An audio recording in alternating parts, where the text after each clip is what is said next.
Hello, boys and girls. This is Aunt Fernita, and I have a wonderful story for you called The Little Maid Serves God. Today's memory verse is from 2 Thessalonians chapter 2, verses 16 and 17. May God strengthen you in every good deed and word. The message for today's story is we serve God by what we do and say. Do you know how to serve God? The little maid served God by what she did and said. The little slave girl carefully lifted the perfume bottles and dusted them. The bottles usually sparkled in the light that streamed through the bedroom windows. But not today. Today the curtains were closed, and Mrs. Naaman was sitting on her bed in the darkness, crying softly. The little maid knew why. Captain Naaman had leprosy. The leprosy made white spots on his skin, and he could not feel things with his fingers and toes, and this made Mrs. Naaman very, very sad. The little maid tiptoed quietly to the bed. "I wish Master Naaman would go see the prophet in my country," she whispered. "Prophet Elisha would heal him of his leprosy." Mrs. Naaman wiped her eyes. "What? What are you talking about, child?" she asked.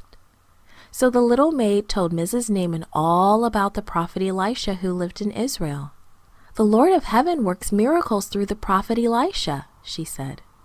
Then the little maid told Mrs. Naaman all she had learned from her parents about the true and living God. Mrs. Naaman scooted off the bed. "Bring me some water to wash my face," she said.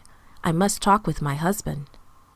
Captain Naaman was the commander of the king's army. So Naaman told the king what the little maid had told his wife. "Go," said the king. "Go and visit the prophet. I will send a letter to the king of Israel for you." Captain Naaman took silver and gold coins and 10 sets of beautiful clothes with him. These would be gifts to the people in Israel who helped him. But when the king of Israel read the letter from the king of Syria, he was deeply troubled. The king of Israel knew that he could not heal Naaman. He didn't understand why the king of Syria thought he could heal Naaman. He was very worried. What if Naaman wasn't healed? Would the king of Syria attack Israel again? Prophet Elisha heard about Naaman's visit. Elisha sent Israel's king a message. "Why are you so upset?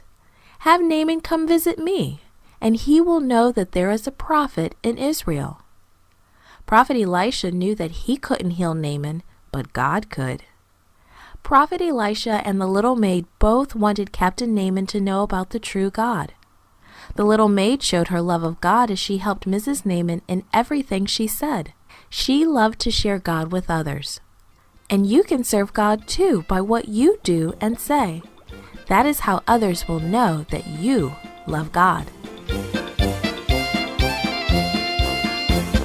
This podcast was brought to you by Gracelink.net and Studio El Piso. For more